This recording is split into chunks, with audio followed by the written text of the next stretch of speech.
चिड़िया का ज्ञान। एक राजा के महल में एक सुंदर बगीचा था।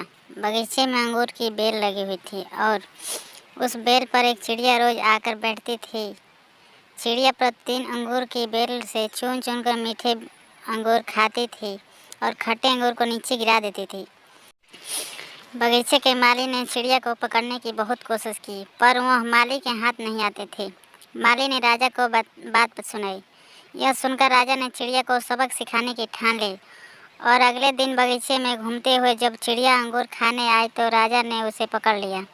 वह चिड़िया को मारने लगा। चिड़िया ने कहा, राजन, मुझे मत मारो, मैं आपको ज्ञान की 4 बातें बताऊंगी। राजा ने कहा, जल्दी बता। चिड़िया बोली, पहली बात, हाथ आए शत्रुओं को कभी छोड़ना नहीं चाहिए। दूसरी बात, असंभव बातों पर भूलकर भी विश्वास नहीं करना चाहिए।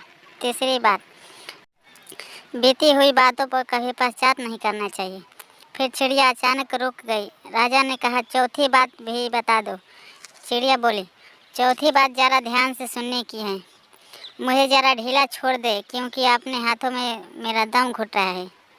राजा ने हाथ ढीला छोड़ दिया और चिड़िया एकदम से उड़कर पेड़ की डाल पर बैठ गई और बोली, चौथी बात यह थी कि मेरे पेट में 2 हीरे हैं। यह सुनकर राजा को बड़ा दुख हुआ। राजा की हालत को देखकर चिड़िया बोली, हे राजन, आपने मेरी बात नहीं मानी। मैं आपकी शत्रु थी, फिर भी आपने मुझे छोड़ दिया। दूसरी बात में मैंने बताया था कि असंभव बातों पर भूलकर भी विश्वास नहीं करना चाहिए। मैंने आपसे कहा कि मेरे पेट में 2 हीरे हैं और आपने भरोसा कर लिया। शिक्षा, ज्ञान की बात जीवन में अमल करने के लिए होती है, केवल सुनने के लिए नहीं।